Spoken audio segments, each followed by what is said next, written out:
Sumasa inyo ang Sandali ng Balagtasan.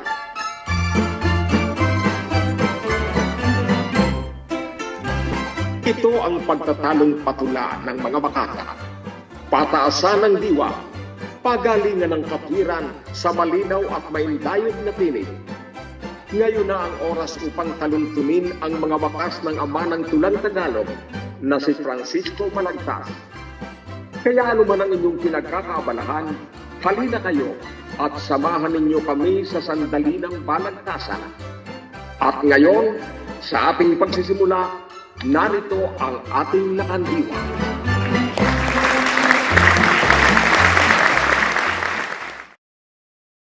Sa pagbukas nitong tabing, nahudyat ng pasimula, ng tagisan ng talinong paborito nating madla, ako muna ay bumabati sa inyo at halinawa, tanggapin ang maluwalhating pagpapala ng lumikha. Paksa nating hihimayin sa sangkalan ng katwiran ay kung sino sa dawa ang handa mong pakasalan.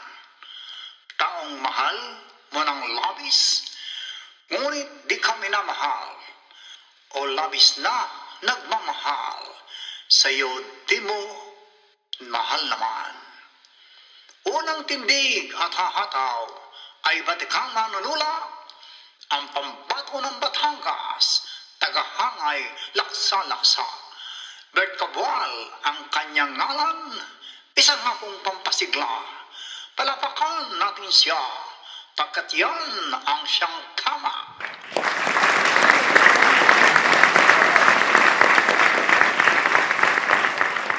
Kapag puso ang nag-utos at nasunod yaong nais, ang mabuhay ay marangal sa piling ng nilalangit. Subalit kung maging kabyak ay hindi mo iniibig, pagsasamay magtatamo ng masidhing hapdit pait. Pag-aasawa wikangay, hindi kaning isusubo, na dagling mailuluwa kapag ikaw ay napasok. Paano ka maglalambing sa hindi mo pinintuho kung damdami tumututol, umaayaw yaong puso?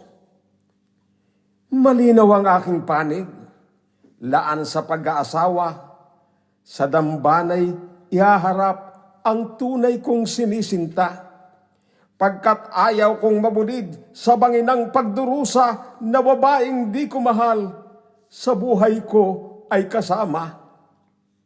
Itong aking kabalagtas ay batid kong maninimdim, at di ako magtatakang balang araw ay mabaliw, pagkat higit na pinili di katugon ng damdamin, sa maling pagpapasiya ang sarili sisisihin.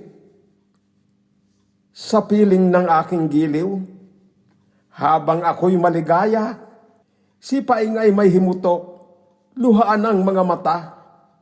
Habang ako sa liwanag ng buwan ay nagsasaya, si Paing ay nanlulumo sa kawalan ng pag-asa.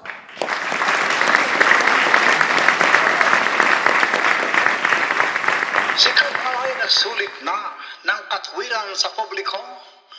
Papakinggan naman natin si Rafael A. Pulmano. Sa Laguna pa ng galing, makonsensya naman kayo.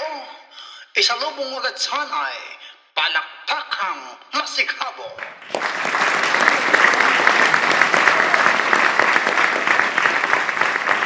Sa amin pong munting bayan ay may isang hampas lupa, palaboy at sadyang yagit, tampulan ng alipusta. Ngumiti ang kapalaran, umasensong biglang-bigla ng pakasal sa babaeng ekta-ektarya ang lupa. Doon din sa aming bayan ay may pinag-isang dibdib, mga mata ng babae mugtong-mugto sa pagtangis. Ang lalaking nahumaling sa kanya ng labis-labis, nakagawa ng diwas to, masungkit lang yung langit. Ang pananaw ko'y praktikal, mas higit pang nanaisin na makasal sa babaeng sa akin labis ang pagtingin. Umulan man o umaraw, bumagyo man o humangin, panatag ang aking loob. Siya'y aking. Samantalang kalaban ko, nasa piling na ang sinta. Patuloy pang umaasa't nabubuhay sa pantasya. Nagsasaing, nagluluto, naglalaba, namamlansya, nag-iigib, nanunuyo, sa takot na layasan siya. Ang babae parang prutas, kahit nakatakam-takam. Mapakla at walang tamis kung hinugnang sa pilitan. Katunggali, namimilit, kahit mutya'y umaayaw, ako'y hindi pinangarap ang mabitay.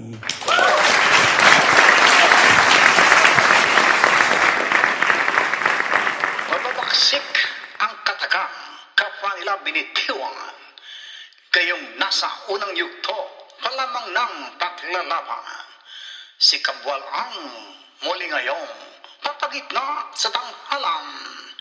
Kaya ang akin pong hiling, palakpakan natin, bayan.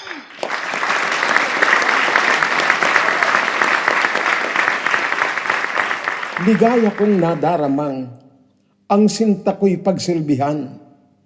Siya'y aking mapasayat, bigyang lugod araw-araw. At hindi ko hinahangad ang salapit kayamanan ng babaeng sa puso ko'y di ko naman minamahal. Napilitan man ang dilag na sa akin ay makasal dahil ako ay lalaking nakalaang mapintasan sa pagbigkas ng yes, I do. Si Paengay kinabahan pagkat baka likod niya ay may tutok na balaran. Ang pagpatol ng lalaki sa babaeng hindi gusto, masakit man natanggapi, dalawa ang tinutungo. Isa dito ay ang yaman ng babaeng sinuyo mo, ikalaway katanyagan at kilala sa publiko. Pagkat ako'y maglilingkod sa marilag kong asawa, pumanaw man akong ito ay sa langit mapupunta. Kung hahanapin si Paing ay di doon makikita, baka kampo ng karimlan, yaong hahantungan niya.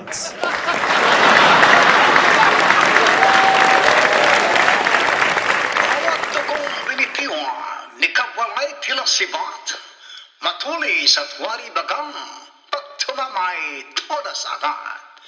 Tingnan natin si Rafael kung mahusay sa pagsalag. Palakpakan natin upang mas ganahan sa pagbigkas.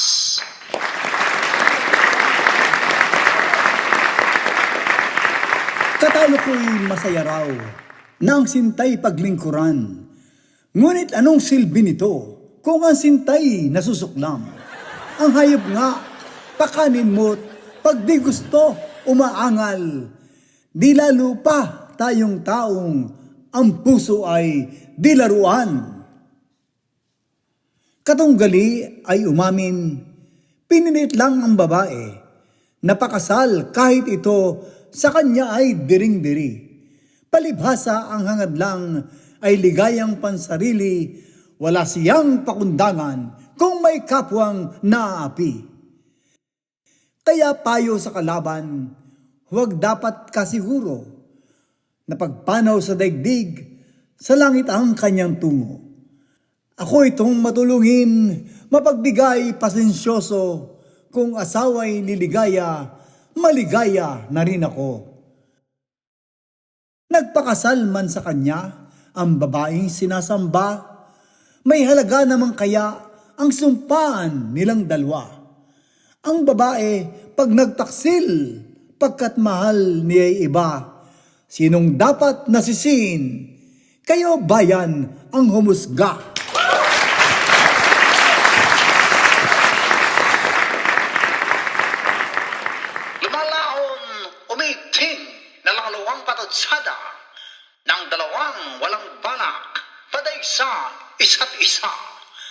Sa ikatlong pagharap, hahayaan ko na sila. Hahayaan ko rin kayo pumalakpak kung pwede pa.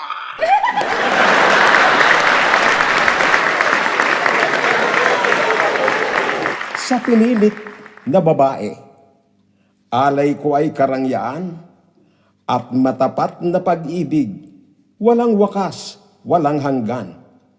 Si Rafael na pinikot, tinutukan ng balaraw, anong uri ng pag-ibig yaong kanyang ibibigay. Ang giliw ko'y hinding-hinding sa akin ay magtataksil, pagkat sa aming tahanay, reyna siyang ituturing.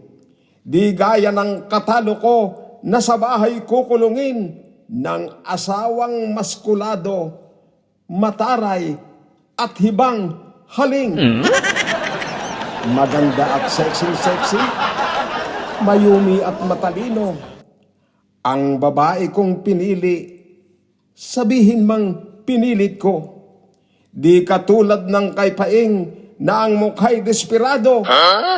Ang kataway walang kortet, kilalo siyang na anino.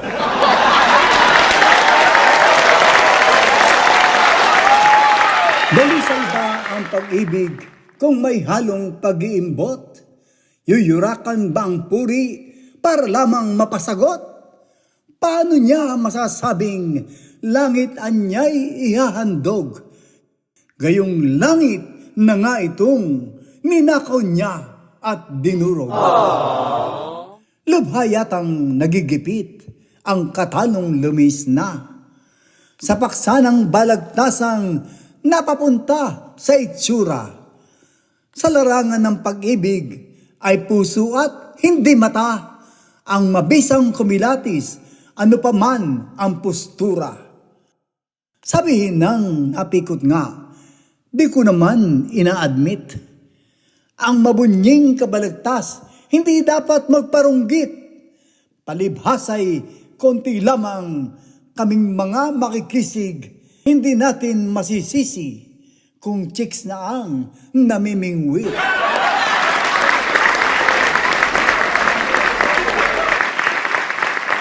Malinaw ang aming paksa. Ang mahal ko ang sa akin. Ang kay Paing ay di mahal na babaeng pangit man din. Dahil ako ay may layang tibok ng puso ay sundin, sa marilag na babae ang mata ko ibabaling. Makisig man ang binata, kung may isip na makitid, tiyak din na magagapi ng isipang matanisik. Balagtasay paligsahan at pingkian ng matuwid. Sa malinaw na salita, ako'y hindi lumilihis.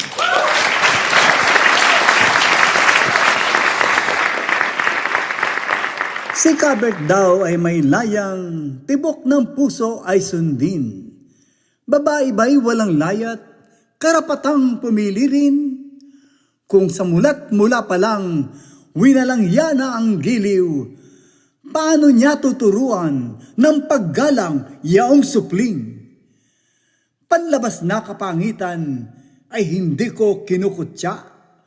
Kapag ugali ay pangit, yan ang dapat ikahiya. Ang pag-ibig ng dalagay, hinihingi ng may tiyaga, pag kinuhang sapilitan, may lason ang kanyang dagta.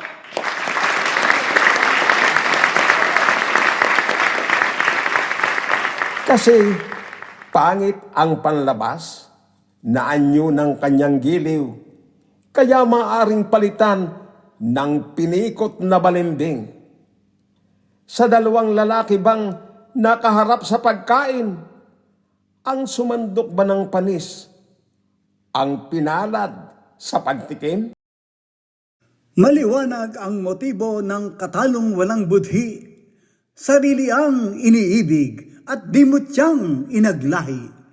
Ang masarap na pagkain kahit di niya pag-aari, na nakawing pilit dahil ugali niya'y makahari. Taas noo ako ngayong Kayakap ang aking sinta, ang pinikot, nahihiya, nanlulumot, walang sigla. Pan-display at hindi kabiyak ang kailangan lamang pala. Bakit hindi na lang siya bumayad at umarkila? Sa pumili ay ligaya, ang pinikot ay magdusa. Importante, mahalaga. Mahal ako ng asawa. Sadya nga bang mahal mo siya? Ba't nga ba siya sukang-suka? Dito natin puputulin ang singhalan ng dalawa at sa madla ibabaling ang tanong na sino nga ba ang marapat na pakasalan? Yung mahal mo o mahal ka? Kaya nga na po ang humatol. Goodbye, sweet dreams, sayonara.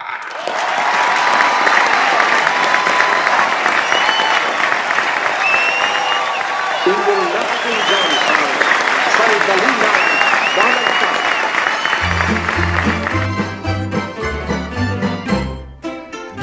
Ito ang pagtatalong patula ng mga makata, pataasan ng diwa, pagalingan ng katwiran sa malinaw at maindayog na tinig.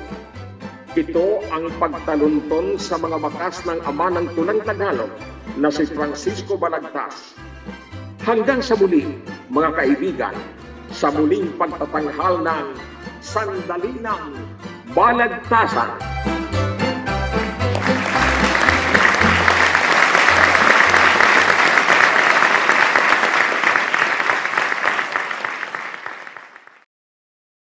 Kung ngayon lamang kayo nagawi sa channel nito, inaanyayahan ko rin kayong mag-subscribe, pindutin ang notification bell, at ilike ang alinman sa video ng Balagtasang makagiliwan ninyo.